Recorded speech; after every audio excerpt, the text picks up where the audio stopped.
ቀሲስ እንዴት እንኳን ደህና መጡ አባ። እንኳን ደህና ቆያችሁ። ኤርምያስ ጤና ይስጥልኝ። እግዚአብሔር ይመስገን። ሰላም ነው? ሰላም፣ እግዚአብሔር ይመስገን። ሁሉ መልካም። ደህና ነኝ፣ እግዚአብሔር ይመስገን። እንኳን አደረሰው። እንግዲህ ቴንኪዩ ስለ ብርቃትህ። አሁን እድል ስለተሰጠኝ እንኳን አደረሰው እንዳልከው ታውቀዋል። አይ እሱን እኔ ችግር የለውም የሚለኝ ይለኛል። ያው ግን እንዴት አለ ሰላም ነው ሆይ የሚለውን ይበቃናል። እሱ ይሻለናል። አሁን እድሉ ከተሰጠኝ የተናገረችው እህታችን በእውነት እንደው ወንጌል ይሁን ወይስ እውነት ይሁን የሌለበት እንዲህ አይነት ጥላቻ በእውነት ጥሩ አይደለም። ዲያብሎስ እንዴት መስቀል ይመራል? ዲያብሎስ እንዴት መስቀል ላይ ሰውን ያቆማል? እና ይሄ እንደዚህ አይነት የተመረዘ ንግግር ጥሩ አይደለም። እንደው ስንናገር ስህተት እንኳ ቢኖር ስንናገር ሰውን በቀና መንፈስ የሚመራ ንግግር ብንናገር ብዙ ሰው እናተርፋለን። ሁልጊዜ ግን በጥላቻ ላይ የተሞላ ንግግር ትርፍ ያለው አይመስለኝም። እንግዲህ ከተመቻችሁ ጎሄድ ግን እንደዚህ ለማንኛውም ቤተክርስቲያኗን አትችሏትም። እንደኔ አመለካከት ግን በፍቅር ግን ትችሏታላችሁ። ምክንያቱም ብዙ ቅዱሳን ያሉባት ብዙ ታሪክ የተሰራባት ነገም የሚሰራባት ኢትዮጵያዊነት ማንነት የሚገለጽባት የእግዚአብሔርን መንግስት የሚሰበክባት ቤተክርስቲያን ስለሆነች አይ ቲንክ አትችሏትም። ግን በፍቅር ግን ትችሏታላችሁ። በምንድን ነው አትችሏትም? አትችሏትም ያሉት ዘርዘር አድርገው ይንገሩን እስኪ። የኢየሱስ ክርስቶስ መስቀል መከራውንና ሞትን ከማሰብ በስተቀር ምን ኃይል ነገር አለ? ምን እምነት አለ?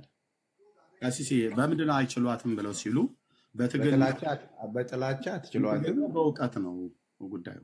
በጥላቻም አትችሏትም፣ በትግልም አትችሏትም። በዚህ አይነት አገላለጽ አሁን ልጅቱ ሌላውን አልሰማውም፣ እህታችን በገለጸችበት አገላለጽ አትችሏትም። ሺህ ዘመን ብትለፉ በእውቀት ግን አላሉ ማለት እውቀት እኮ ዲያብሎስም አለው። ምንም እውቀት ማንበብ ምንም ማለት አይደለም። እሱ ላይ ብቻ ያረጋግጥ። በእውቀት ግን አላሏትም። እኛ በትግል ይሄ እንደዚህ እጅ ላይ ተያይዞ የሚደባደብ ምናምን ነገር እኛ እሱ አንገባም። ግን እውቀትን ግን ለምን እንደዘለሏት ይገባኛል። እኔ በደንብ አውቃለሁ። በእውቀት ግን ብለው ቢሉ አይደፍሩትም እርሶ ማለት ነው። አይ አዎ በእውቀትም ቢሆን አትችሏትም። እንዴት ነው የማትችሉት? እውቀት ያው ስነ መለኮት ነው፣ ክርስቶስ ነው። ስለዚህ ክርስቶስ የተከለውን ነገር አመት እስከ አመት ብትቃወሙ ምንም እንደኔ አትችሉም። ግን እናንተ የምትችሉበትን ነገር እኔ የሚገባኝ በትህትናና በፍቅር እውነት መስቀሉን በልባችሁ በመያዝና የመስቀሉን ጌታ በእውነትና በጽድቅ ካገለገላችሁ እውነት ትችላላችሁ። ከዚያ ውጭ እንደዚህ አይነት ሽርነዳና ሰውን የሚያስቀይም ልሳን ይዛችሁ አይቻልም። እንደዚህ እናድርግ ቀሲስ፣ የሌላ ጋር ሳይሄዱ ልክ በጀመርኑ በማውራት ማለት ነው። እንደው አርዕስት ጠብቆ ለማውራት እዚህ ጋር እንኳን 1000 ሰው አለ፣ ከበስተጀርባው ደግሞ ወደ ከ7000 እና ከ8000 ሰው በላይ ይሰማል። እና ኦኬ በትግል እኛም አልገጠምንም። እንደዚህ ትግል ቦክስ ድብድብ ከኦርቶዶክሳውያን ጋር አንደኛ ወገኖቻችን ናቸው። የወጣንባት ቤተክርስቲያን ናት። ቤተሰባችን ዘር ሀረጋችን በሙሉ ከዛ ይቀዳል፣ እዛ አለ። ኦኬ እንደዚህም ደግሞ እንድናረግ ክርስቶስ አልጠራንም፣ በስጋ እንድንደባደብ። ኦኬ በትግል ብለው ያሉት ማለት ነው። በእውቀት ግን ብለው የሚለው ቃል ደስ ብሎኛል በጣም በቃ ውስጤን አዘልሎታል። በእውቀት አትችሏትም ብለው ሲሉ አሁን እርሶ የኢትዮጵያ ኦርቶዶክስ ቤተክርስቲያን ቄስ ኖት፣ አባት ኖት ማለት ነው። እና በእውቀት መቻልና አለመቻል እንግዲህ በእውቀት ሰው ቀርቦ ሲያወራ ነው እንደርሱ አይነት ካህናት አባቶች ይጠብቃሉ፣ ወደ ፊት ለፊት መጥተው እንዲናገሩ ማለት ነው። ስለዚህ አሁን እርሶ እዚህ ስለመጡ እኔ አሁን እንደው ትግል እንግጠም እያልኩ አይደለም። በእውቀት ነገረ መስቀሉ ላይ እስኪ እንደው ጥቂት እንበል እኔና እርሶ ስለ ነገረ መስቀሉ ታሪካዊ አመጣጥ፣ እውነተኝነቱ እና ለምን መጣ፣ በመምጣት ውስጥ ኢትዮጵያ ምን አተረፈች፣ ምን እንማራለን፣ ይሄስ አገልግሎት መቼ ነው የጀመረው እና በእውነት ያ መስቀሉ መጣበት የተባለው ታሪካዊ አመጣጥ እውነተኝነቱን ሁሉ ጭምር እሱ ላይ ታሪኩን እንደሚያውቅ እንደ ቤተክርስቲያን አባት ሲነግሩ በቃ በእውቀት አለመቻላችንን እኛም ጥያቄ እንጠይቃለን። እኛም ደግሞ በጉዳዩ ላይ አንብበንም ይሁን ተምረንም ይሁን ከእንደነርሱ አይነት አባቶች ስንናገር አላዋቂነታችን፣ ስትናገሩ እውቀት አዋቂነታችሁ ይገለጣል ማለት ነው። ስለዚህ እኔ እንደዚህ ብዬ ልጠይቀውት። ግማደ መስቀሉ ግሼን ነው አይደል ቀሲስ? በታሪክ አዎ። ከየት ነው የመጣው ብላ የምትለው የኢትዮጵያ ኦርቶዶክስ ታሪክ ግማደ መስቀሉ? አሁን እሱ በታሪክ ተጽፏል። ዓመት እስከ ዓመት ተነግሮ አንተም ዲያቆን በነበርክ ጊዜ የምታውቀው ነው። የኢትዮጵያ ሕዝብ ጠቅላላ የሚያውቀው ታሪክ ነው። ምንም አሁን እኛ ግማደ መስቀሉ ከየት መጣ ወዴት መጣ የሚለው ጊዜ ከመፍጀት በስተቀር ምንም እኛ የምናደርገው ነው አለ። በቃ እኛ በእኛ እምነት በእኛ ቤተክርስቲያን ግማደ መስቀል አባቶቻችን ነገስታት በተረዱት ባገኙት በፈለጉት መሰረት ኦርቶዶክሳውያን አምጥተው በግሸን አስቀምጠዋል። ያ በክርስቶስ ኢየሱስ ላይ ያላቸውን እምነት ወደ እጹም ወደ ቁሱም ወስዷቸዋል። ምንም ይሄ ምንድነው? ግማደ መስቀሉ ከግብፅ መጥቷል። አቤት ኦኬ፣ ከግብፅ ነው የመጣው። ሀገሩንም እየጠየኩ ነበር። ከግብፅ ነው የመጣው። ታሪኩን ደርሶ ነው። ኦኬ፣ ከግብፅ ከመስቀሉ ውጭ ሌላ ይመጣል ቀሲስ? ለምሳሌ ከጌታችን መድኃኒታችን ኢየሱስ ክርስቶስ ጋር በተገናኘ ለምሳሌ እንደ ጅራፉ ወይ ደግሞ ከለሜዳው ወይ የሾህ አክሊሉ እንደዚህ አብሮ የመጣ ነገር አለ ወይስ መስቀሉ ብቻ ነው የመጣው? ከለሜዳው፣ የሾህ አክሊሉ፣ ጅራፉ እንዲሁም ደግሞ ልቡ የመጣው በአባቶቻችን ልብ ውስጥ ነው እንጂ እምነቱ ነው። ያው ከለሜዳ ማለት መስቀል ማለት ራሱ ግማደ መስቀሉ ወይም ደግሞ እጹ እንዳልሆነ አንተም ታውቃለህ። መስቀል ማለት የክርስቶስ የመከራው ምስጢር መሆኑ ታውቃለህ አንተም። ዕፀ መስቀሉ አይደለም የመጣው? ዕፀ መስቀሉ እኮ ስራው የተፈጸመበት እጽ ነው። ዋናው ዓላማው እሱ ቅርስ ነው፣ ጌታ የተሰቀለበት ነው። ዓላማው ግን የመጣበት ዓላማ ግን ዋናውን ስለያዙ ነው አባቶቻችን፣ ዋናውን ስላመኑ ነው። ስለዚህ ዕፀ መስቀሉ ኢየሱስን ስላመኑ ነው ማለት ነው ቅርሱን የፈለጉት። ኢየሱስን የማያምን ለመግደል የወጣ ሰው ሰይፍ ነው የሚይዘው። አምኖ የወጣ ሰው ደግሞ የተመሳቀለ መስቀል ይይዛል፣ በጉልላቱ ላይ ያደርጋል። ያው አንተ አሁን ፒክቸርህን እንዳረከው ያደርጋል። በልባችን መስቀል ስላለ ህሌኒ በህሊናዋ መስቀል ስላለ መስቀሉን ልትፈልግ ቅርሱን ልትፈልግ ሄደች ኢየሩሳሌም። የማያምን ሰው ምን ይሰራል? አሁን እኔ ልቃወም የገባሁት የእንታችንን ታሪኩን። ስለዚህ አሁን ግማደ መስቀሉ ማለት ዕፀ መስቀሉ አልመጣም ማለት ነው። አንተ አሁን ይኸውልህ፣ አንተ እኔም መጠየቅ ሳይሆን ኤርሚያስ እንደ ትልቅ ሰው እናወራ። እንደ አባት እኮ ልጅ ነው የሚጠይቀው አይደል? ልጅ ነው የሚጠይቀው። ወንድም በሰብአዊነት ወንድሜ ነህ። እኔ ግን እቺን ልጅ መገሰጽ ነበር። የእሷን ይጠዋል እና መስቀልን አገናኝታ ስትናገር ትክክል አይደለሽም ማለት ነበረብህ። ትክክለኛ ለቤተ ክርስቲያን ክብር ቢኖርህ ኖሮ ያድምጡኝ። ምንም ነገር ያለችው ነገር የለም። ከፈለገች መልሼ አስገብቻት በኋላ የሚነግሯት ነገር ካለ ይነግሯታል ማለት ነው። ኤልሳቤጥ እህቴ ተገባለች ማለት ነው። ግን የጠየቁትኝ እኔ አሁን በቤተ ክርስቲያኒቱ በኦርቶዶክስ በቀድሞ ስልጣኔ ካህን በሆንም ዲያቆን ነኝ። ከእርሶ በታች ነኝ ማለት ነው። በስልጣን ካህናት እያለ ካህኑ ዲያቆኑን አይጠይቀውም። ዲያቆን ነው ካህንን የሚጠይቀው። ልጅ አባቱን ይጠይቃል እንጂ አባት ልጁን አይጠይቅም ማለት ነው። ስለዚህ አሁን እየጠየቅኩትኝ ያለሁት በቀድሞ እንኳን ስልጣኔ በዛ እየጠየቁ ያለሁት በእድሜም ቢሆን እየጠየቅኩት ያለሁት እርሶ አባት እንደመሆኑት መጠን ዕፀ መስቀሉ አልመጣም ነው እያሉ ያሉኝ። ቤተክርስቲያኒቱ እኮ ዕፀ መስቀሉ መታለች ነው ብላ የምትለው። ዕፀ መስቀሉ መጥቷል ነው እያልኩ ያለሁት። ዕፀ መስቀሉ መጥቷል፣ አልመጣም አላልኩም። ዕፀ መስቀሉ የመጣበት ሁኔታ የዕፀ መስቀሉ ላይ የተደረገውን ቤዛነት በሚያምኑ ነገስታቶቻችን ካህናቶቻችን ነው የመጣው። አንተ ስታምን በማን ዘመን ነው መጣ? ቦታውን ታከብራለህ። ስታምነው ኢየሱስን ስታምን ኢየሱስ የፈጸመባቸውን ቦታዎችን፣ እጾችን እና ድንጋዮችንም ታከብራቸዋለህ። ምክንያቱም ድንጋዮች ያድኑሃል ማለት ሳይሆን ታሪኩን ለማስታወስ ነው የምታከብሩ። አባቶቻችን ይሄንን በማድረጋቸው ኢትዮጵያውያን አባቶቻችን ክብር ክብር ክብር ክብር ምስጋና ይገባቸዋል። በረከታቸውን ያሳድርብን እግዚአብሔር። በማን ዘመን ነው መጣ ብለው ያሉት? ያን እምነት ነው። መስቀሉ ግማደ መስቀሉ መጥቷል። ታሪኩ ተጽፏል። በተጻፈው መንገድ ነው የምንሄደው ነው መልሴ። ክቡር ወንድም ኤርሚያስ ቀሲስ የመጨረሻ ጥያቄ ነው፣ እንደው ምናልባት ካልደከሙ ማለት ነው። የጊዮርጊስ የፈረሱ ጭራም አብሮ መጥቷል አይደል? ዓላማው የጊዮርጊስ ጭራ የፈረሱ ጭራ የጊዮርጊስ ፈረስ አይደለም። የክርስቶስ ኢየሱስ መስቀል በሰይጣን መንግስት የሚደገፍ አይደለም ብዬ ለመቃወም ነው የገባሁት። ወንድሜ ኤርሚያስ የጊዮርጊስ የፈረሱ ጭራ አብሮ አንተ ጊዮርጊስማ በመስቀሉ አምኖ ሰማዕትነትን የተወጣ ታላቅ የፈረሱን ጭራ ለምን አገልጋይ ነው። የፈረሱ ጭራ የጊዮርጊስ የፈረስ ጭራና መስቀሉ ምን አገናኛቸው?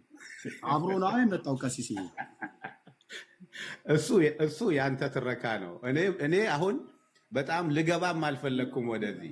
በእውነት እኔ የገባሁት እቺ ልጅ እንዴት ሰይጣን በኢትዮጵያ እንደተጠቀመ መስቀሉ ህዝቡን መስቀሉ ላይ ሰይጣን እንዳቆመ የሚል ክፋትን የተሞላ ንግግር ስትናገር እግዚአብሔር ይቅር ይበልሽ መልካሙን ነገር ያሳይሽ ብዬ መርቄ ለመውረድ ነው። እግዚአብሔር ይስጥልኝ። ሸሹ ማለት ነው። ይኸውላችሁ የኦርቶዶክስ ቄሶች አይቆሙም በፊቴ ብዬ የምላችሁ ለዚህ ነው። ልክ መጽሐፉን ላመጣው ስል ሸሹ። ቀሲስ አባዋዳ የኦርቶዶክስ ቄሶች እፊቴ አይቆሙም ብዬ ስናገር በጣም ብዙ ጊዜ ለፉከራ ይመስላችኋል፣ ግን አይደለም። ሸሹ። የገቡት ያችን እህት ሊሰድቡ ነው። አቅማቸው ጉልበታቸው የኦርቶዶክስ ቄሶች ሴት ላይ ነው። ወንድ ፊት ቆመው እውቀት ያለው ሰው ፊት ቆመው የማውራት የሞራሉም የእውቀቱም ብቃት የላቸውም። ሸሹ። እግሬ አውጪ ብለው ሸሹ። ግን የኢትዮጵያ ኦርቶዶክስ ተዋሕዶ ቤተክርስቲያን የጊዮርጊስን የፈረሱን ጭራ ሁሉ አምጥታለች። ይሄ የተጻፈው መጽሐፍ የጊሼን ደብረ ከርቤ ቅድስት ማርያም ደብር ሰበካ ጉባኤ። ያው ገብተው ስለማይናገሩ ነው ማሳየው እንጂ ቢገቡ እንዴት ተሸጋ ነበር። ያው የማይገናኝ እጅና እግር የሌለው ወሬ አውርተው ነው የወረዱት። ያው ይሄው ነው ልማዳቸው ነው። የኦርቶዶክስ ቄስ ልማዱ ይሄው ነው። እንደዚህ ይላል ክፍል 10 ገጽ 214 በገዳሙ የታተመ መጽሐፍት ነው ማሳያችሁ። በገዳሙ በማን በጊሼን ደብረ ከርቤ ቅድስት ማርያም ገዳም ማለት ነው። ኦኬ ያው የቤተ ክርስቲያኒቱ ነው። እኚህ ናቸው የተረጎሙት። ተርጓሚው ርዕሰ ደብረ የማነ ብርሃን አድማሴ፣ የደብሩ ሰበካ ጉባኤ የደብሩ አስተዳደር መምህር አባ ለይኩን ወንድፍራው ቆሞስ ማለት ነው። የጊሼን ደብረ ከርቤ ቅድስት ማርያም ደብር አስተዳደር ማለት ነው። እሳቸው የሚያውቁት ነው። ይሄ መጽሐፍ በብፁዕ ቅዱስ አቡነ አትናቴዎስ የደቡብ ወሎ ሀገረ ስብከት ሊቀ ጳጳስ የቅዱስ ሲኖዶስ አባል እሳቸውን በሚያውቁት ማለት ነው። ልብ በሉ የቤተክርስቲያኒቱ መጽሐፍት ነው። መጣ የተባለው ከመስቀሉ ጋራ ምንድን ነው? የኢትዮጵያን ኦርቶዶክስ ተዋሕዶ ቤተክርስቲያን ጉድ ስሙ። ጉድ ነው ያልኳችሁ። እንዲህ ይነበባል። ግዕዙ እዚህ ያለ አማርኛ፣ ግዕዝ፣ አማርኛ፣ ግዕዝ፣ አማርኛ፣ ግዕዝ፣ አማርኛ እያደረጉ ነው የጻፉት። አማርኛውን አነብላችኋለሁ። ራሳቸው ናቸው የተረጎሙት። በቦታው የሚገኙ የቅዱሳን አጽም የት የደብረ ሊባኖስ ማንሶር የጊሼን ደብረ ከርቤ እዛ የሚገኝ የቅዱሳን አጥንት የሰው አጥንት ማለት አጽም። ዳግመኛ በዓላቸውን ታከብሩ ዝክራቸውንም ተዘክሩና ትማጸኑባቸው ዘንድ ይላል። ይሄ የቅዱሳን አጽም የተባለው ወደ ምድሪቱ የመጣበት ዋነኛ ምክንያት ዝክራቸውን እንዲዘክሩ ነው። ከዛም የቄሶቹን ሆድ እንዲሞላ ማለት ነው። ሌላ ለምንም አይደለም። ዝክር በመዘከር የቄስ ሆድ ነው የምትሞላው። ሌላ ምንም ጠብ የሚልልን ነገር የለም። እሺ ታከብሩና ዝክራቸውን ተዘክሩ እናም ትማጸኑባቸው ዘንድ ይላል። ልትማጸኑባቸው ልትጸልይባቸው ማለት ነው። ኦኬ እሳቸው በልባችን ውስጥ ነው ያለው ጅራፉ መስማሩ ምናምን ብለው ቅድም ዋሹ። ከዛ ግን ይኸውልህ በወርቅ በተለበጠው ከእንጨቱ ሳጥን ውስጥ አጽማቸው ያለ ይላል። በወርቅ የተለበጠ ከእንጨት ሳጥን ውስጥ አጽማቸው ያለ በዛ በግሼን ደብረ ከርቤ ማለት ነው። ሁሉንም አሁን የሚቆጥራቸው የቅዱሳን አጽም ከመስቀሉ ጋር አንድ አድርጎ የሚይዛቸው እሱ ነውና ከኋላም ያለችው 7400 ሰው ስሙ፣ እዚህም 1000 ሰው ስሙ፣ በድምሩ 8400 ሰው ስሙ የሚለው። ከዚህም ቀጥሎ የመጣው የቅዱሳን አጽም ዘርዝሮ ይቆጥራል ይላል። የመጣው የማን ነው? የማን አጽም ነው የመጣው? ከመጣው አጽም ቁጥር 1 ከዚያ ካለው መጀመሪያ አምላክን የወለደች የእመቤታችን የሐና አጽም የማርያም እናት አጽሟ ወሎ አለ ግሼን ደብረ ከርቤ።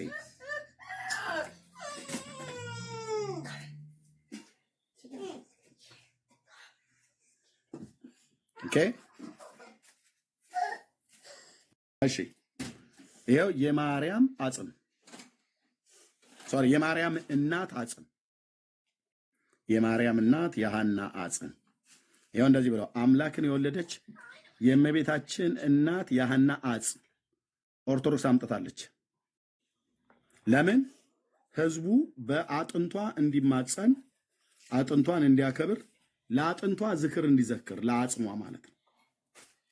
ለአጥንት እንዲዘክር ወደ አጥንት እንዲጸልይ ወደ አጥንት እንዲማጸን የሐዋርያው የበርተሎሜዎስ አጽም ይሄም መጥቷል ወደ ኢትዮጵያ። ኢምፖርት እና ኤክስፖርት እንኳን አላደረገችም፣ ኢምፖርት ግን አድርጋለች። የጊዮርጊስ አጽም ሁሉ መጥቷል ይሉሃል። አንዴ ደግሞ ደስ ሲላቸው ደግሞ በኢድራስ ተራራ ላይ ንጉሱ ዱዲያኖስ ፈጭቶ የጊዮርጊስን አጥንት ፈጨውና ተራራ ላይ አውጥቶ ሲበትነው ዛፍና ሳር ቅጠሉ ሁሉ በሙሉ ጊዮርጊስ አለ ብሎ የሚል ደግሞ እጅ እግርና አይን የሌለው እውር የሆነ ተረት ደግሞ አላቸው። እዚህ ደግሞ አጥንት መጣ ይሉሃል። ይሄም ብቻ አይደለም፣ የፈረሱ ጭራ ጭምር መጥቶልሃል። ያው ዘልዳ አለ የጊዮርጊስ አጽም ዘልዳ አለ ካለ በኋላ ብዙ ጊዮርጊስ አለና ከዚህም ሲላይ ወአዛባ ፈረስ ይላል። ፈረሰ ጊዮርጊስ ማነው? ቅዱስ ጊዮርጊስ 12 ክንድ የሆነ የፈረሱ ጭራ ጭምር መጥቷል ማለት ነው ወደ ኢትዮጵያ። ይሄ መጽሐፍ የሚናገረው ወደ ኢትዮጵያ የመጡትን ዝርዝር ነው የሚዘረዝረው እዚህ ውስጥ። የፈረሱ ጭራ የጊዮርጊስ የፈረሱ ጭራ ለፈረሱ ጭራ ኦርቶዶክሳውያን እንዲዘክሩ የፈረሱን ጭራ እንዲያከብሩ የፈረሱን ጭራ እንዲማጸኑበት አምጥተዋል። ፋንድያውን ግን ለምን እንደተውት ነው የሚገር። የፈረሱ ፋንድያ ጥሩ እኮ ነበር ለእመት ለማጨስ ማለት ነው። ፋንድያው እንደውም ተፈልጎ መምጣት አለበት። በዘመኑ የጣለው ፈረሱ ሲጸዳዳ የጣለው እሱ ጥሩ ነው። አጋንንት ያባርራል አሉ። እኔ አሁን በቅርብ ነው የሰማሁት። እንደ ኤልያስ ታዲያ እንደዚህ ካላላገጥኩብህ ታዲያ ምን በዚህ ተረታውን ካላላገጥኩ ምንድነው ብዬ የምለው ወንድሜ? ፋንድያውን ፈልጉ። ኦኬ ከዛስ የአንጾኪያው ሰማዕት የሆነ የገላውዲዮስ አጽም አምጥተንላችኋል አሉ። አጥንት ባጥንት ሆኗል ምድሪቱ በሙሉ። የኛ ምድር አጥንት አልበቃ ብሎን ከውጭ ሀገር ሁሉ ጭምር ነው ያስመጣችን ለኦርቶዶክስ። ምን እንድታረግበት? እንድታከብር። ምን አጥንት እንድታከብር፣ አጥንትን ዝክሩ እንድትዘክር፣ አጥንት ላይ ሄደህ እንድትማጸን አምጥታለች። ሄሮድስ በቤተልሔም ያስፈጃቸው የ14,000 ከ4,000 ሕፃናት አጽም አምጥተናል እያለች ነው ኦርቶዶክስ። አምጥታለች። ህዝቧን ብዙ ስለሆነ አጥንት አምጥታለች። አንዳንድ አጥንት እያዘለ ይውላል ያድራል ማለት ነው። ምን ልትል ይችላል ብራዘር? እነዚህ የቆጠርናቸው 7ቱ ሁሉ በወርቅ ከተለበጠው ከእንጨቱ ሳጥን ውስጥ አሉ ብላለች። የት? ግሼን ደብረ ከርቤ። አንተ እየሄድክ የፈረሱን ጭራ አቀብሉኝ እያልክ መሳም ነው። ያናን አጽም አምጡ እያልክ መሳለም ነው ያለብህ። ከቤተልሔሙ ከህፃናቱ 14,000 የህፃናት ጭንቅላት አጽም እግር ጥፍር አለ። እሱን ጥፍር እንኳን ሊሆን አይችልም፣ ብቻ ጥንታቸው አለ አይደል? እሱን መሳም መማፀን አለብህ። እባካችሁ እናንተ ህፃናት አጽማችሁ አጥንታችሁ ይስማኝ እያላችሁ ማለት ነው።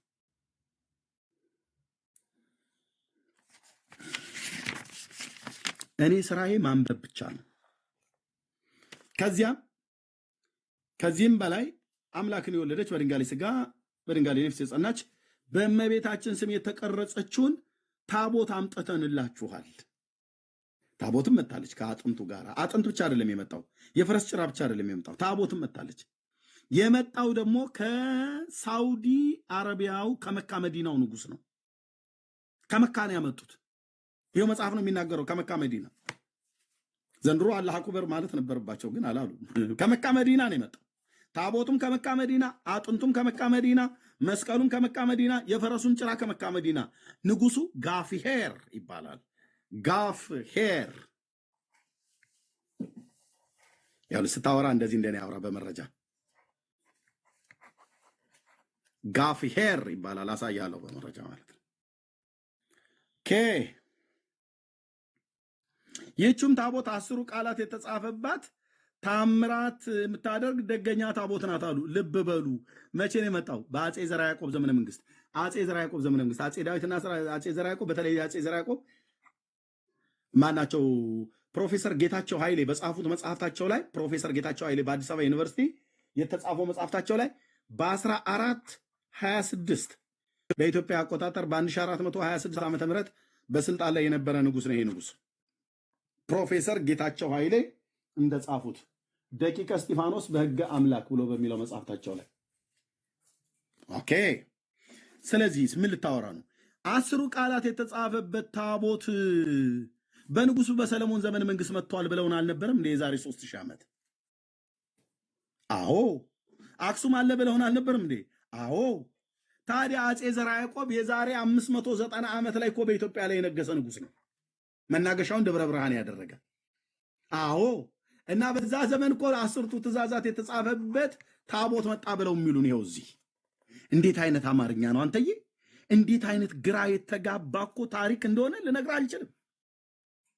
ህዝቡ እንዳይነቃ አድርገው በአዚም በድንዛዜ በድግምት ይዘውታል።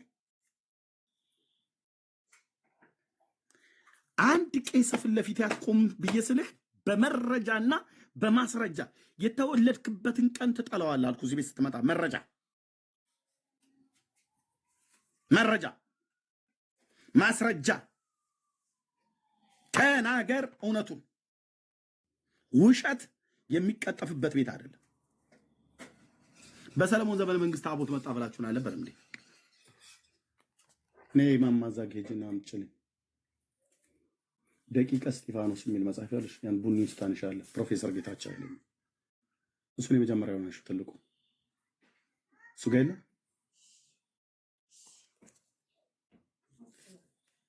የሆነ እንደ ክሪም ነገር ነው።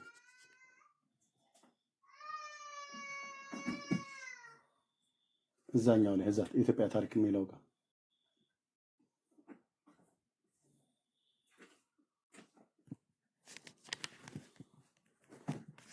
አንዴ ጠብቆኝ ቆይ። መጽሐፉ ብዙ ስለሆነ ሚስቴ አላወቀቻቸው ነው።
ይቅርታ ወገኖች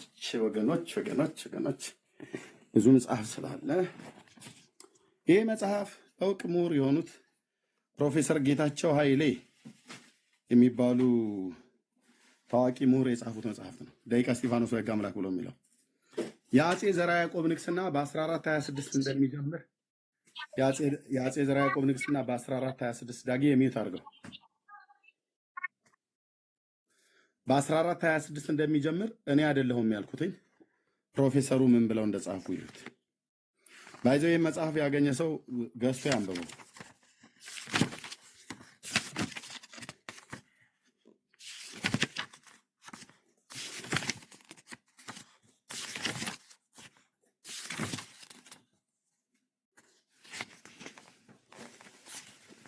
እንዴ ጠብቁኝ።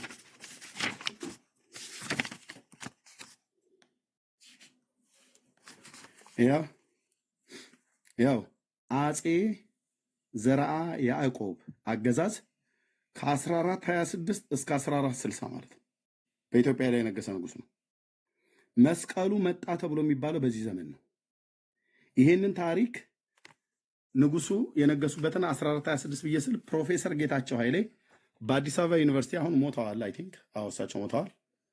በእሳቸው የተተረጎመ መጽሐፍት ነው።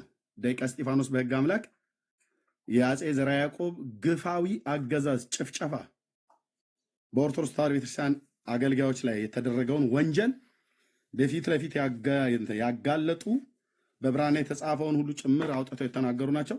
እነ ፕሮፌሰር መስፍን ወልደ ማርያም ሁሉ ጭምር ሳይቀር ይህንን አስተያየት ሰጥተውበታል። ልሂቃኑ ምን ይላሉ ከታሪክ አኳያ? ኦኬ፣ የኢትዮጵያ ኦርቶዶክስ ቤተክርስቲያን በ1426 ዓመተ ምህረት የነገሰው አጼ ዘርዓ ያዕቆብ ነው። ይህንን ማመጣ ብላ የምትለው የቱ ጋር ይናገራል? ወደ አጥንቶቹ መለሳለሁ። የቱ ጋር ነው እንደዚህ የሚናገረው? ይኸው ሃይማኖታቸው የቀና የጸና የሆነ የዳግማዊ ዳዊት ልጅ አጼ ዘርዓ ያዕቆብ የሰሩትን ስራ እንናገራለን ብሎ ማለት ነው። በአጼ ዘርዓ ያዕቆብ ዘመነ መንግስት ምዕራፍ ክፍል 4 ገጽ 130 ላይ መጽሐፈ ጤፉት በግሸን ደብረ ከርቤ ስታወራ እንደዚህ እንደኔ በመረጃ አውራ። ማንም ጴንጤሙን ኦርቶዶክስ ስታወራ እንደዚህ በመረጃ መጽሐፍ ጠቅሰህ ገጽ ጠቅሰህ ግዕዝ ከአማርኛ ጠቅሰህ ጸሐፊውን ጠቅሰህ መቼ እንደታተመ ጠቅሰህ ቤት ማተሚያ ቤት እንደታተመ ጠቅሰህ እንደዚህ ተናገር። ኦኬ፣ አጼ ዘርዓ ያዕቆብ ነው። አብሮ ካስመጡት ጋራ እንደ ንጉሱ ክብር የሚሆን የጌታችንን መስቀል እንዳመጡ ይሄን ብቻ አይደለም፣ ሰፍነጉ መጥቷል፣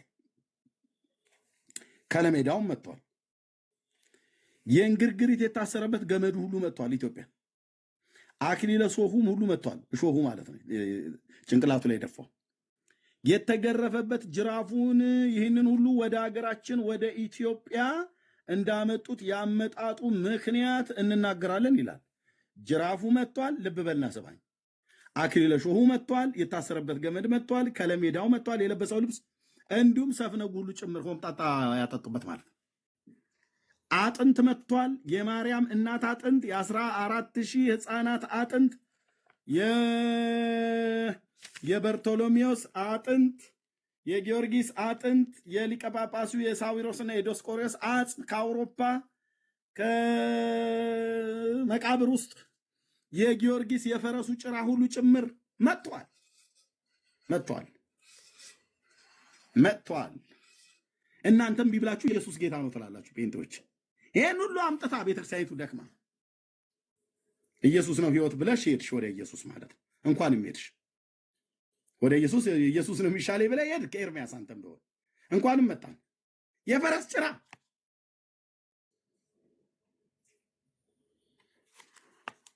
በካርጎ ይምጣ ዝለውት ይምጡ፣ በቃ መምጣቱ ነው። አንተ አሁን በካርጎ ነው ምናምን ነገር፣ አሁን ደግሞ በካርጎ ነው ብለን ብንል ቀረጥ አልከፈሉም ብለህ ልትል ነው። አርፈ ተቀመጥ። በጀርባቸውም አዝለው ያምጡት። በምን ይምጣ? በኮንትሮባንድ መልክ ይግባ፣ በህጋዊ መልክ በካርጎም ይምጣ፣ ቀረጥ ከፍለውበት ያስገቡት፣ ሳይከፍል ይግባ፣ ብቻ መጥቷል።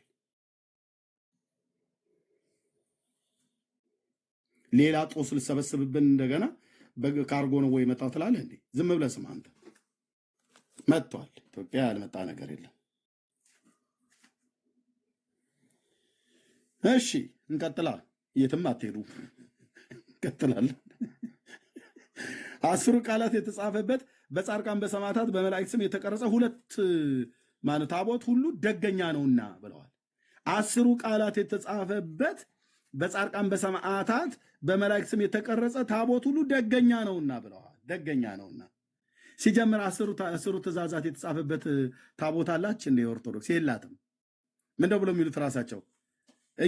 ጉልበት ሁሉ ለኢየሱስ ክርስቶስ ይንበርከክ ይስገድ ብሎ የሚል ጽሑፍ የተጻፈበት ወይ ደግሞ አልፋ ወኦ አልፋ ቤጣም ብሎ የሚል የተጻፈበት እንጂ 10ቱ ትእዛዛት የተጻፈበት ታቦት የለንም ብለን ከነገርናቸው ቆይተናል። ህዝቡ አይሰማም ብሏል። ዲያቆን ሄኖክ ኃይሌ።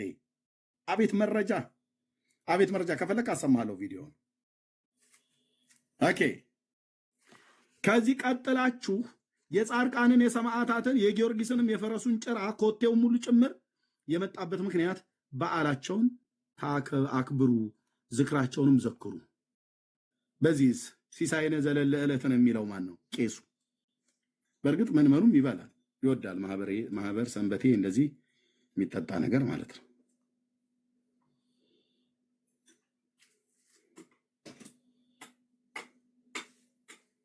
እኔ እኮ እኛ ጋር ያሉ ፓስተሮች ናቸው የፈዘዙት።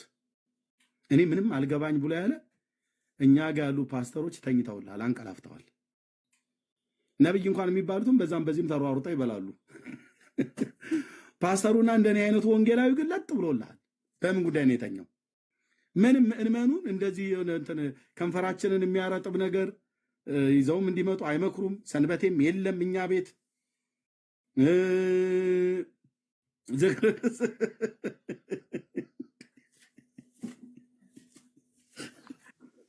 ዝክርም የለም። በቃ ዝክርም የለም። ፔንቴ ይመጣልህና እንደኔ ተሰብስቦ ጉባኤ እዘክረዋለሁ ስምህ እናገረዋለሁ ስራህን። እዚህ ለጌታ ብቻ ነው ዝክሩ፣ ለጌታ ነው የሚሉ እዛ እኮ ዝክር ብራዘር፣ የኛ የካህናቱ ከንፈር እንዳይደርቅ በስንት ነገር እኮ ነበር ሲንከባከቡ ነው የነበሩት። አንቺ ጆሊ ጁስ እንኳን በጥብጠሽ ይዘሽልን አትመጭም። ባዶ እጅሽን ጌታ ይባርክ ብለሽ ትመጫለሽ፣ ጌታ ይባርክሽ ብለሽ ትሄጃለሽ። ፈዘናል ብዬ የምለው እኮ በዚህ ነው። የሼክ የሙስሊም ሼኮች በዚህ ጉዳይ በጣም እነሱም ጋር ብራዘር ለደረሳውና ለኡስታዞቹ በጣም የሚዘጋጀው ነገር ተወኛልኩ። እኛንን በአስማት የቆመ ፓስታ ምን መስለው፣ ምናልባት የእህቶቻችን ልብ እኮ ከራራለን ብዬ ነው።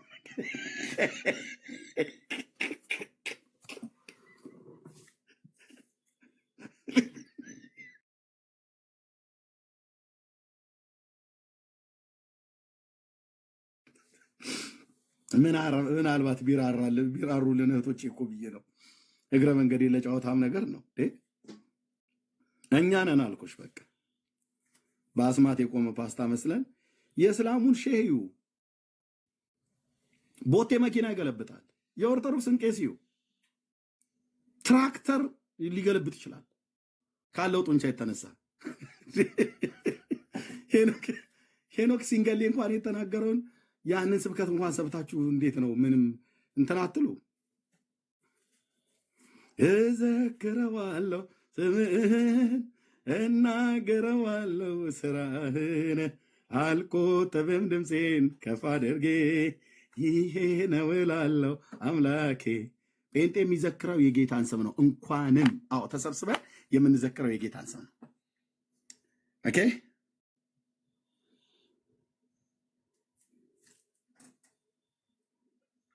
በስራው የበረታ ማዳኑ ወደር የለም፣ ማዳኑ ወደር የለም።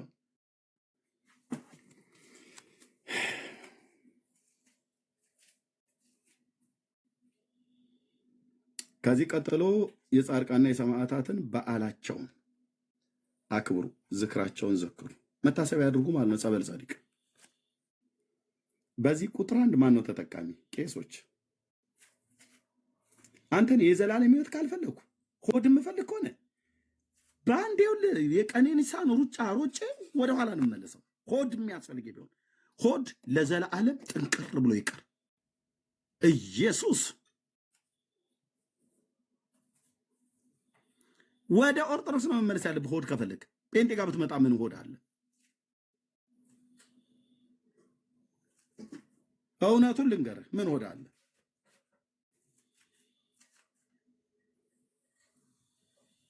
ይሄ ስላችሁ የእግዚአብሔር ሕዝብ ንፉግ ነው እያልኩ አይደለም። በዓላማ መብላት ካለበት እንበላለን። ጴንጤ ጋር ታውቃለህ፣ ቤት ዘግተው ነው የሚያበሉን። ካበሉ ጥምቢራህ እስኪዞር ድረስ ያበሉሃል።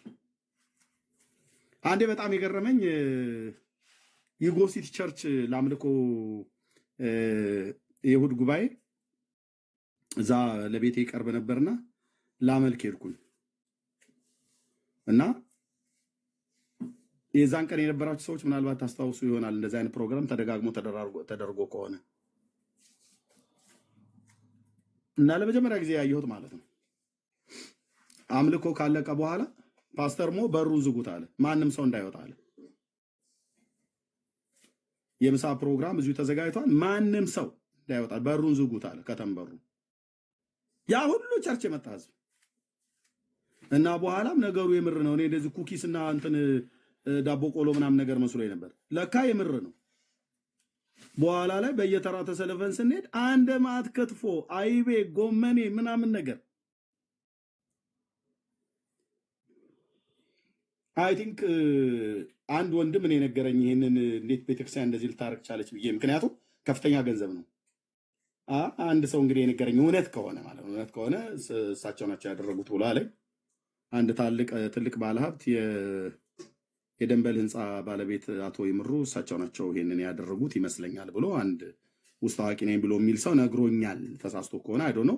እሳቸው በጌታ ስለሆኑ የደንበል ህንፃ ባለቤት እሳቸው ናቸው ያደረጉት ብሎ አለኝ። እሱ ነው ያለኝ። እኔ አላቅም። ግን ያም ሆነ ይህ በጌታ ያመነ ወንድም ያዘጋጀውንና ወንድሞቼና እህቶቼ እውነቴን ነው የምልህ አንድ ማዕት እሱን አይቻለሁ ለመጀመሪያ ጊዜ። ከዛ ውጪ በአንድነት ጊዜ የአንድነት የጸሎት ፕሮግራም ሲኖረን፣ የጾምና ጸሎት ጊዜ ሲኖረን እንደዛ አይነት ነገር በቤት ውስጥ በየቤት ውስጥ የሚደረጉ እንደዛ አይነት ነገሮች አሉ። እኛ ጉዳዩ ብራዘር የመብልና የመጠጥ ጉዳይ አይደለም። እሱም በየቤቱ ማንም ይበላዋል። ሃይማኖት ጌታን ስትከተል ለሆድ ብለህ አይደለም ትከተለው። ግን እንደ ኦርቶዶክስ ካህን የሙት ዓመት መታሰቢያ፣ ዝክር፣ ጉዞ ፍትሐት፣ ሰንበቴ፣ ዝክር ዘክሩ፣ በዓላቸውን አክብሩ ምናምን ነገር ብሎ የሚል በምክንያትም አለ ምክንያትም የምትበላበት ቤት አይደለም። ጴንጤ በጣም ጨዋ ነው። ጨዋ ህዝብ ነው ስልህ ህዝቤ ስለሆነ አሁን አድሎ ማድረግ እንዳይመስልህ። ጴንጤ በጣም ጨዋ ህዝብ ነው። ጨዋ ህዝብ አምላኩን የሚያውቅ አምላኩን የሚፈራ ጨዋ ህዝብ ነው። ሲሰጥ በዓላማ ነው የሚሰጥህ። ለመጽደቅ ብሎ አይሰጥህም። ስለ ጸደቀ ግን ይሰጥሃል። ደስ የሚለኝ ነው። ድሃ ሲለምን አይሰጥም ጴንጤ ምናምን ነገር ብሎ የድሆቹ አለማመን ራሱ ጴንጤ እንዲሰጥ አያደርግም። ለኃጢአት መደምሰሻ ለመንግስተ ሰማያት መውረሻ ያርግልህ ይላል እጁ እንዲህ እያለ ድሃ። አይ እኛ ለድሃ ስንሰጥ ኃጢአታችን እንዲደመሰስ ብለን አይደለም። ኃጢአት የሚደመሰሰው በአንዱ በእግዚአብሔር ልጅ በጌታ በኢየሱስ ክርስቶስ ቅዱስ ደምና መስዋዕትነት እንጂ ለድሃ በሰጠውት ሽልንግና ስሙኒ ዶልቼ ዘርዝረ ስለሰጠ አይደለም። ግን ሲሰጥ ይሰጣል። ደግሞ እንደ ጴንጤ ይሰጫል እንዴ? ጌታ ኢየሱስ ምስክር። እራሳቸው እኮ ይናገሩናል። ልብስ ቢባል ማን ነው የሚሰጠው? ጴንጤ ነው የሚሰጠው። ሰልባጅ የምትሰጡት ትሉን የለ እንደ ራሳችሁ። ስንዴ የሚሰጠው ማን ነው? ጴንጤ ነው የሚሰጠው። ዘይት የሚሰጠው ማን ነው? ጴንጤ ነው የሚሰጠው። ሆስፒታል የሚተክል ማን ነው? ጴንጤ ነው ሆስፒታል የሚተክል። ትምህርት ቤት የሚያሰራ ማን ነው? ጴንጤ ነው ሆስፒታልም ትምህርት ቤት የሚያስተክለው። ንገሩኝ ባይ ትላለች ኔ ያያት ነገር ሲላት ማለት ነው። ንገሩኝ ባይ ትላለች። ነገሩኝ ባይ ሁሉ ትውልድ ማለት ነው። ጴንጤ አይሰጥም ትላለህ እንዳንተ። በዓላማ ነው የሚሰጠው ስልህ አሁን ኤርሚያስ ጴንጤ ስለሆነ አድሎ ሰጥቶ አድሎ አድርጎ እየተናገረ ነው ብለህ ካልከኝ፣ አዎ ጴንጤ ነኝ፣ ግን በፍጹም አድሎ አላረግም። ሲሰጥ በዓላማ ላመነበት ነገር ይሰጣል። አምላካችን ቸር ስለሆነ ልጆቹ ቸሮች ናቸው። ጌታችን ሩህሩህ ስለሆነ እኛም ሩህሩሆች ሁኑ ብሎናል። ሰው ሲያይ ያዝናል። ይሄ በሰዎች ሁሉ ውስጥ ያለ ነገር ነው። ግን ደግሞ ከክርስቶስ መንፈስ የተካፈሉ የክርስቶስ ልብ አላቸውና የተራበን ትተውት አይሄዱም። እንደው ካልሆነላቸው በስተቀር ማለት ነው። በጣም ነው በዓላማ ይሰጣሉ። ኦርቶዶክስ ለምንድን ነው አሁን ዶልቼና ስሙኒ አብዛኛው ሊሰጥ የሚፈልገው? ሰጪ ስለሆነ እኮ አይደለም፣ ኃጢአቱን ለማስተሰር ፈልጎ ነው። አትችልም ስለ ብራዘር፣ አንተ ለድሃ ብትሰጥ እግዚአብሔር ብድራቱን በጎነቱን እዚሁ ምድር ላይ ይመልስልሃል። ምንም ጥርጥር የለውም። እግዚአብሔር ለድሃ የሚሰጥ ለእግዚአብሔር ያበድራል ብለዋል በመጽሐፈ ምሳሌ ላይ። ምንም ጥርጥር የለውም። ስጡ ለድሆች። ኦርቶዶክሳውያንም የሰው ዘር በሙሉ ወንጌላውያንም ስጡ፣ ብድራቱን እዚሁ ይከፍላል። ግን ሳንቲም ሰተህ ገንዘብ ሰተህ ሽልንግ ሰተህ የድሃ ምርቃት ተቀብለ ንስሐ ሳትገባ ጌታ ኢየሱስ ክርስቶስን ሳትቀበል መንግስተ ሰማያትን መግባትን በዛ ስሙኒና ሽልንግ በኩል አታገኙትም። 4 ነጥብ የተዘጋ ነው አልኩ። እግዚአብሔር ልጁን ነው ቀራኒዮ መስቀል ላይ ለመስቀል ሞት ተላልፎ እንዲሰጥ ያደረገው። ልጁን ያሰቃየው አንተ ስሙኒና ሽልንግ ሰጥተህ የምትድን ከሆነ ልጁ የሞተው ከንቱ ሞት ነው ማለት ነው።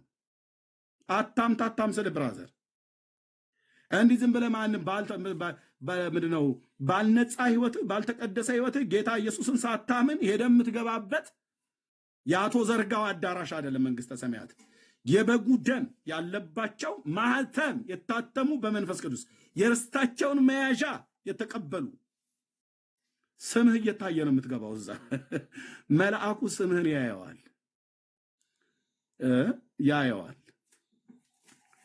እንደው ዝም ብዬ እንደ ሰውኛ ምሳሌ ማን ነው ስምህ ተብሎ ሲባል አቶ አለባቸው መልአኩ አገላብጦ በሰውኛ አባባል አገላብጦ አይቶ በሰውኛ አባባል የሉም እንዴት የሉም አቶ አለባቸው ማለት የሉም አልኮት የሉም እንዴ እኔ እኮ የታሳስ ገብርኤልን እኮ ደግስ ነበር ይደግሱ የታሳስ ገብርኤልን የደገሰ መንግስተ ሰማያት የህይወት መጽሐፍ ላይ ስሙ ይጻፋል ብሎ ያለው ማን ነው? አይገቡ እዛ ደግሞ ራስን እንደዚህ ያከክ ከመልአኩ ጋር የምትከራከር ነው አይመስል።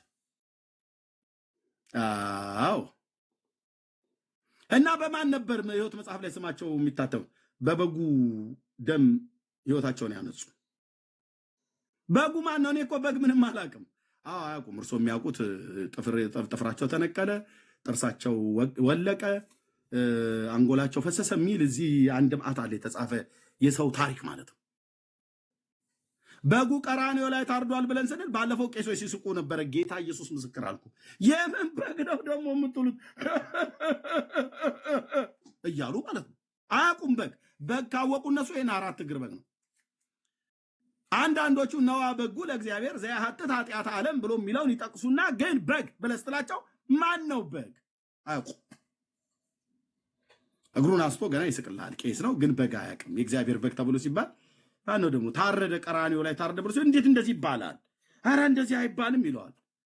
ራእይ እኮ እንደዚህ ተጽፏል ምዕራፍ 5 ላይ ብትል እነሱ ራእይ አያዩ ራእይም አያዩም ራእይንም አያነቡም። የሚያነቡት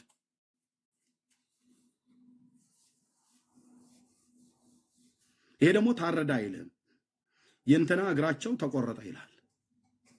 እንትናም ደግሞ ሆድ ዕቃዋ ዞረ ይላል።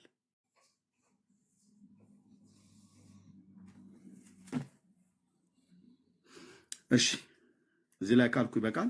ቄሱ ሸሽተው የወጡት ይሄን መጽሐፍ ስለገለጥኩት ልገልጠው እንደሆነ ስለሚያውቁ ለዚህ ነው አይቆሙም አልኩ። የኦርቶዶክስ ቄስ ጴንጤ ፊት ቀርቦ በራሳቸው ታሪክ እንዲህ ነው የሚያፍሩት። ሴትዮዋን ልናገር ነው የገባሁት አሉ። እህቴ ኤልሳቤጥን ሊሰድቡ ማለት ነው። እንዴት እንዲህ ብላ ትላለች አሉ። ለምን ከኔ ጋር አያወሩም?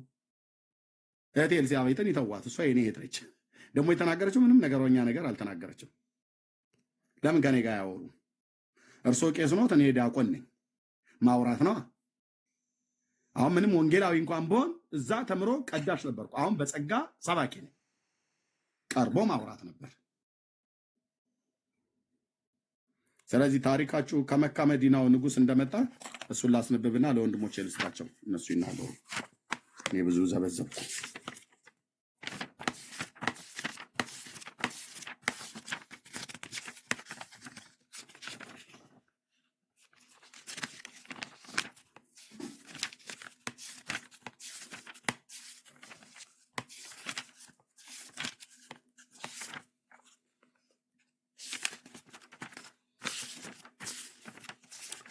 ኦኬ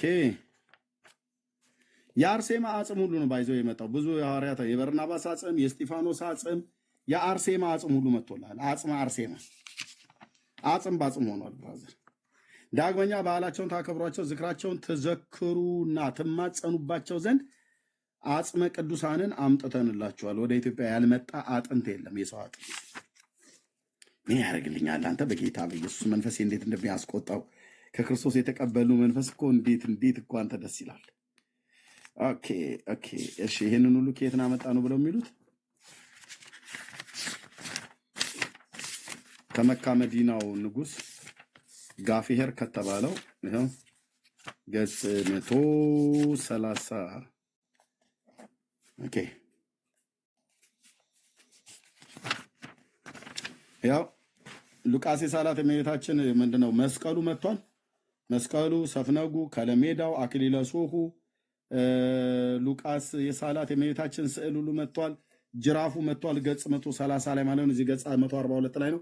ገጽ 130 ላይ ጅራፉ መጥቷል። ገጽ 160 ላይ እንደዛ ይደግመዋል። የዮሐንስ ወንጌላዊ ጌታ የሳለው ስዕል ብለው ይላሉ። እሱም መጥቷል። የመላእክ አለቃ የቅዱስ ሚካኤል ታቦት መጥቷል። የማርያምም ታቦት መጥቷል። ይህንን ካስረከበኝ በኋላ የመካ መዲናው ሹም ጋፊሄር እንዲህ አለኝ ይላል። ከማን እጅ ነው? ማን ነው ያስረከበው? ጋፊሄር የሚባለው ቅድም ስሙን የጻፍኩት የማን ንጉስ ነው? የመካ መዲናው። መካ መዲና የት ነው? ሳውዲ አረቢያ።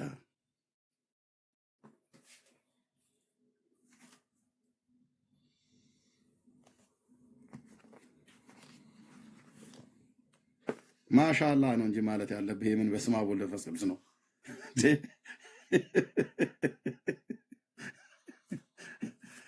እ እ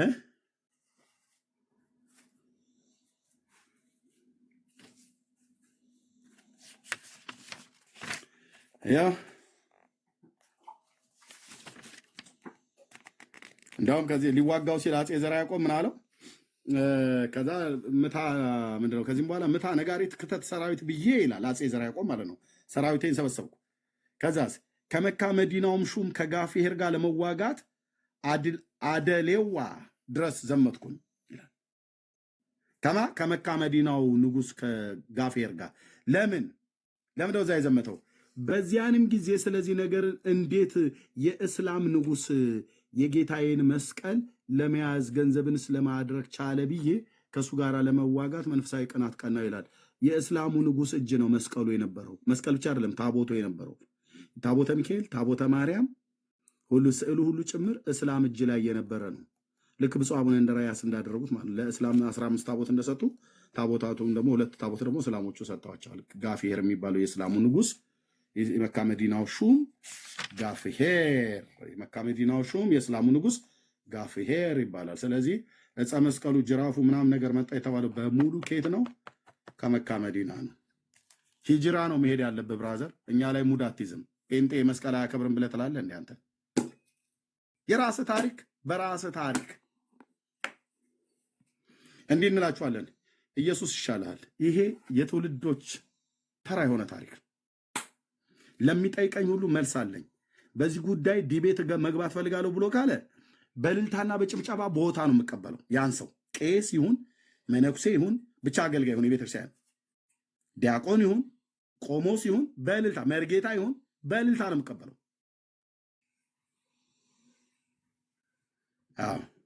አይኔን ሳላሽ ነው የምቀበለው። ይሄን ዲቤት ከኤርሚያስ ጋር ማድረግ እፈልጋለሁ ብሎ የሚል ሰው ካለ